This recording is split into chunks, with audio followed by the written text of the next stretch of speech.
ஒரு யங்ஸ்டர் இன்னைக்கு இருக்கிற ஏஐ டெக்னாலஜி யூஸ் பண்ணி எவ்வளவோ சாதிக்கலான்றதை தெரிஞ்சுக்கிட்டான்.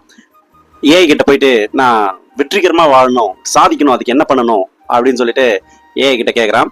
அதுக்கு ஒரு பெரிய லிஸ்ட் போடுது. டிசிப்ளினா இருக்கணும், அதுக்கான விஷயங்கள் என்னென்ன அப்படின்றத எல்லாத்தையுமே கரெக்டாக பக்காவா லிஸ்ட் பண்ணி கொடுக்குது. அடுத்ததான் நான் சந்தோஷமா இருக்கணும், வெற்றி கிடைச்சாச்சு இல்லையா, சந்தோஷமா இருக்கணும், அதுக்கு என்ன பண்ணணும் அப்படின்னு கேட்குறான். அதுக்கு கிராட்டிடியூடா இருக்கணும், நன்றி உணர்வோட இருக்கணும் அப்படின்றத நிறைய லிஸ்ட் அனைத்தையும் கொடுக்குது. அதை பார்த்து ஹாப்பி ஆகுறான். அதுக்கு அடுத்த கேள்வி ஒன்று கேட்குறான். நான் பயம் இல்லாம ஒரு நல்ல சந்தோஷமான உணர்வோட ஹாப்பியா வாழணும், அந்த பயம் இல்லாம வாழ்றதுக்கு என்னோட உணர்வை மாத்திக்கிறதுக்கு என்னெல்லாம் பண்ணணும் அப்படின்னு கேட்குறான். அதுக்கு சைலண்டா இருந்து ஏஐ சொன்னது, அதை நீங்க தான் கண்டுபிடிக்கணும்.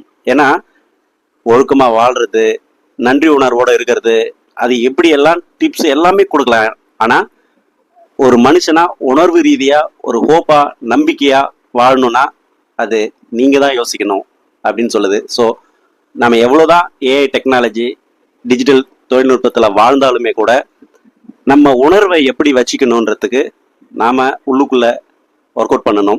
நீங்க உங்க வாழ்க்கையோட டைரக்ஷனை என்னன்னு தெரிஞ்சுக்கணும்னா இங்க கொடுத்துருக்கிற 2 நிமிடம் செல்ஃப் செக் பண்ணி பாருங்க. உங்க வாழ்க்கையில நல்ல மாற்றத்துக்கான ஆரம்பம் இது. இந்த லிங்க்குள்ள போயிட்டு உங்களுடைய பேரு, தேவைப்பட்ட ஃபோன் நம்பர் கொடுக்கலாம், இல்லைன்னா மெயில் ஐடி மட்டுமே கொடுக்கலாம். கீழே ஒப்புக்கொள்கிறேன் அதில் கிளிக் பண்ணிட்டு உள்ள போனீங்கன்னா ஒரு 19 விதமான கேள்விகள் கேட்கப்பட்டிருக்கும். அதுக்கு தற்போதைய சூழ்நிலை உங்களுக்கு என்ன தோணுதோ அதை பதில் அளிச்சுக்கிட்டே வரும்பொழுது இறுதியாக உங்களுடைய ஸ்ட்ரென்த் என்ன, வீக்னஸ் என்ன, எதில் கவனம் செலுத்தணும், அதுக்கு தகுந்த உதவி மற்றும் பயிற்சிகள் ஏதாவது தேவைப்படுதுனாலும் நீங்க 30 மினிட்ஸ் செஷனுக்கு புக் பண்ணிக்கலாம். ஸோ அடுத்த வீடியோ சந்திப்போம். நன்றி.